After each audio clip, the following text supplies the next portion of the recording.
Thank you, Mrs. Lansbury. You're welcome, sir. When my attorney arrives, please show him in to us here. Oh, of course.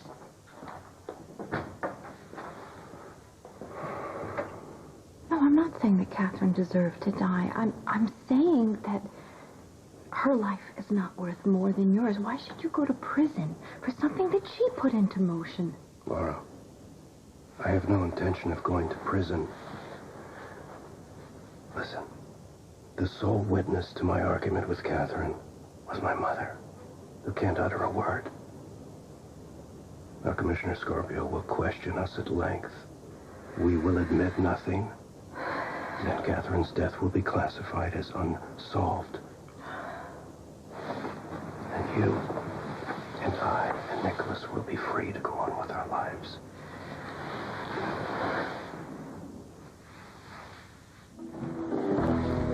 Commissioner, this is my attorney, Everett Sloan. Mr. Sloan? Commissioner? Mrs. Lansbury. I understand you were the first person on the scene when Catherine died. I'll need you to stick around to answer some questions. Is that a problem? Certainly not. Thank you.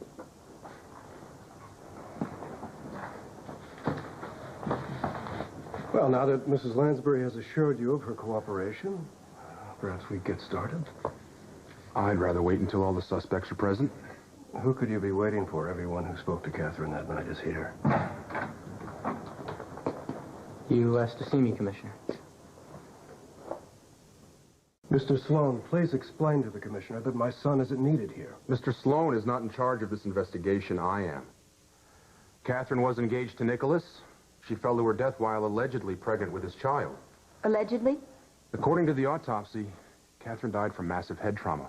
There was no trace of drugs or alcohol in her blood, and she definitely wasn't pregnant. That's a lie. My father paid you to say Catherine wasn't pregnant, didn't he? Your father Didn't he? do that. My parents want me to believe that my child never existed. Nicholas, be silent. Look, I'm sorry, Nicholas, but autopsies don't lie. Catherine was my friend. I don't like to think that she was capable of something like this, but the fact remains she wasn't pregnant. There was no child. You're right. You knew? How?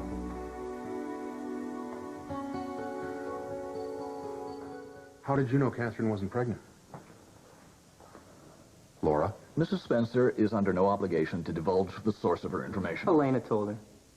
Well, I thought your grandmother was paralyzed and unable to communicate. She is. She left instructions for me to receive Catherine's medical file in the event of her death or incapacitation. Commissioner, if you're going to make further inquiries, you'll have to do so at a formal deposition. I have no problem with that. Obviously, you were counting on the child. You would have been furious if you found out it was a lie. Maybe angry enough to turn on Catherine. That's enough. I agree. You're dangerously close to violating young Mr. Cassadine's civil rights. I have everything I need for today. My department will be contacting you to schedule formal interrogations. Good. Mrs. Lansbury will show you out.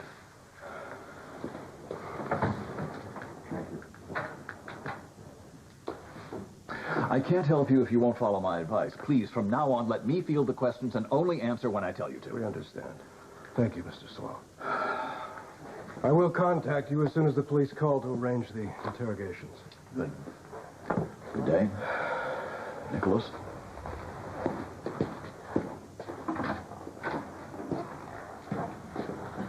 Nicholas, are you all right?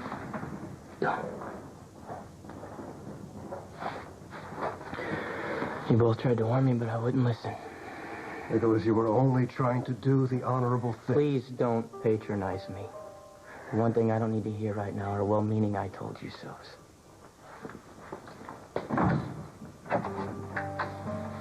Should we go after him? If he wants to be alone, the least we can do is respect his wishes. It just makes me sick that Catherine's hurt him this much. And now, Max suspects Nicholas. What do we do if he accuses him? He won't. Laura, you have to trust me. I will protect our son. No matter what I have to do. Maybe we should call the cops. Oh, no, you don't. No cops. But We left Ari's dead body on the Cassadine yacht. Somebody needs to know about it. I'm sure they already do. He wasn't alone on that boat, which is exactly why we can't call 911. But what if somebody saw Hiram and Orphe? Exactly. As far as we know, the Goodloves were the last people to see him alive. So, if we were to call the cops, even anonymously, we're tipping them off that there was either a witness or they're getting a phone call from the murderers. So we're suspects in Ari's death? Suspects, maybe so. But we didn't kill him. Did we? Stop it. Well, you were in that room alone. I don't know what goes on. Now, look, this is how the Cassadines solve all their domestic disputes. You know, it's like evolution with them. The strong survive and the weak get stabbed in the back. And you can't even stop them from killing their own. I don't even want to.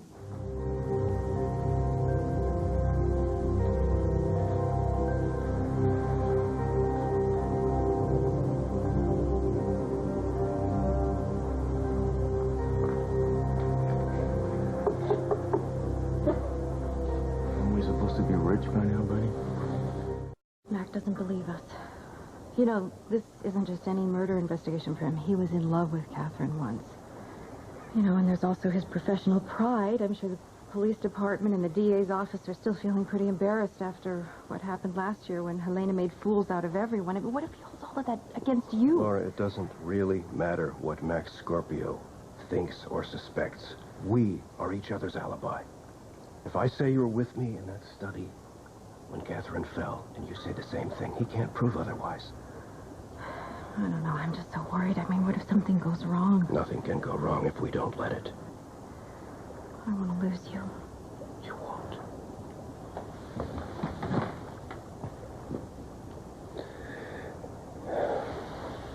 Now listen to me. I want you to trust that I know what is best this time. Don't come with me now. I don't want you at that police station any longer than you have to be.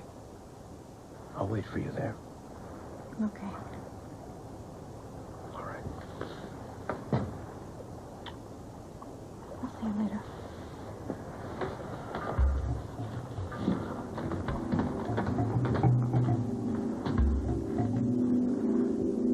What did you see?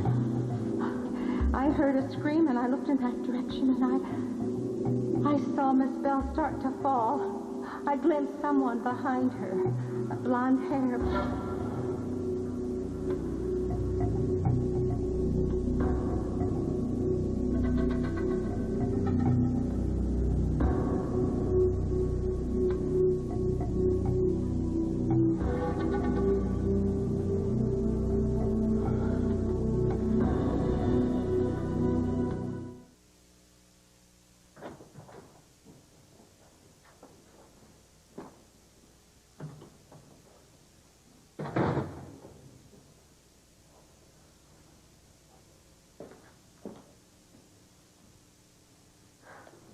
I thought you might stop by. I can't offer you toast. I just broke the toaster. But I've got some pretty stiff coffee if you'd like a cup. No, thanks. I stopped by because I didn't know whether or not you were in one of your newspaper reading phases. Yeah, well, I find that it's easier than manual labor to get your hands dirty that way. But to tell you the truth, I didn't need to read it in the paper. I knew that Catherine had taken another swan dive. I'm sorry. My humor is a little dark before noon. Remember? Well, I was with Mac when he got the news, and I have an airtight alibi, so nothing to worry about there. But I doubt that your boyfriend can say the same. Mac is questioning a lot of people. Stefan is among them. Yeah. Blondie was never one to win popularity contests. But I understand that she was just about to walk down the aisle with your son. So I wonder who would have a more pressing motive to see her flat as a pancake than the father of the groom. I don't know. I thought you should know. Why, for my own amusement? I guess I just thought that, you should be prepared, Luke, for, for the details of last year to come out. Not that anybody would ever want that to happen. Wait. Last year covers a lot of territory. What details? Well, last year Stefan was tried for the murder of Catherine Bell. Even when she reappeared, he was never really exonerated. But, if the DA were to argue, for example, that he tried to kill her last year and this year he succeeded, then probably they'd put me on the witness stand and then they'd ask Oh, me. I see. I understand now. You're here to tell me that to save Cassadine's butt, you'll throw me on the fire.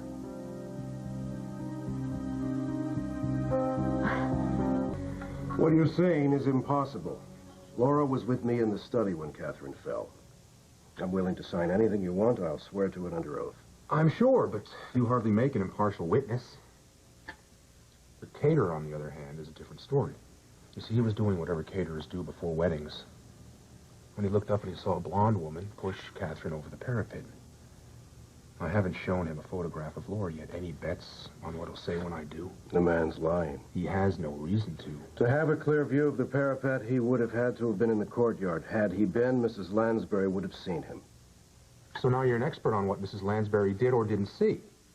Perhaps not. I asked her if she saw Catherine fall. I didn't ask her if she saw a caterer. Maybe I should give her a call. It was so dark how anyone could have seen anything at that distance. I also have a gardener who heard two women arguing up on the parapet. Try and tell me that was Catherine and your mother's nurse. The demands Catherine made on my household staff were outrageous. I don't doubt she had words with someone. I know you want to protect her. So do I. Stop trying to outmaneuver me and start thinking of me as an ally. I'm willing to believe that there were extenuating circumstances. Tell me what they were. Let's find a lesser charge than murder.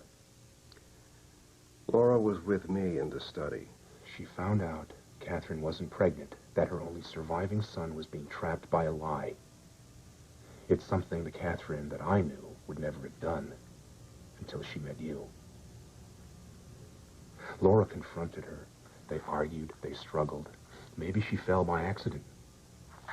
Maybe Laura doesn't remember. I mean, she has a history of blacking out under stress. A good defense attorney can bargain her down to involuntary manslaughter. She'll get a couple of years at most, probably in a psychiatric facility.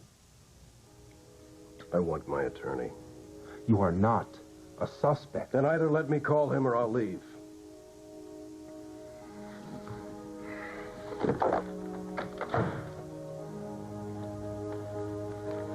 Damn you. It didn't have to be like this.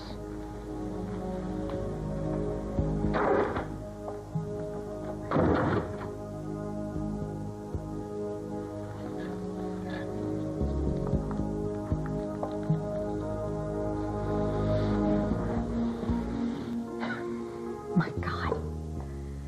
You think that I came here to threaten you? Oh, my God. Don't you know me better than that? So this is a warning? Like the power company sends just before they cut you off and your food rots? How did this happen to us, Luke? How did we go from being able to finish each other's sentences to not being able to communicate at all? I came here to tell you that if Stefan's tried for murder, that I might be put on the witness stand. And if I am, I may be asked about our marriage and how I lied to you and all of that. And I would never, ever put you through that willingly. But I may not have a choice. All right, let's say that you don't have a choice and that happens.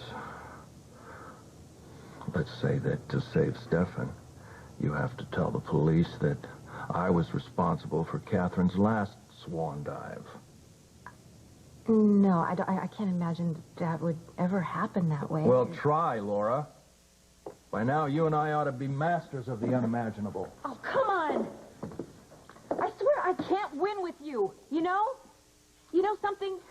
When you couldn't be my whole world, my past, my present, and my future, then I became the traitor.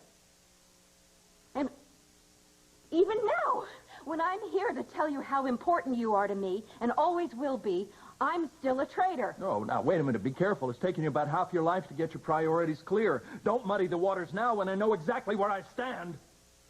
I don't think you have had any idea where you stand with me for a long time.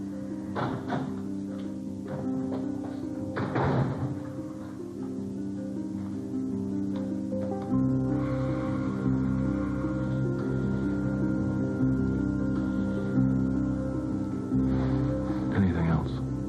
I'm sorry, I didn't mean to interrupt.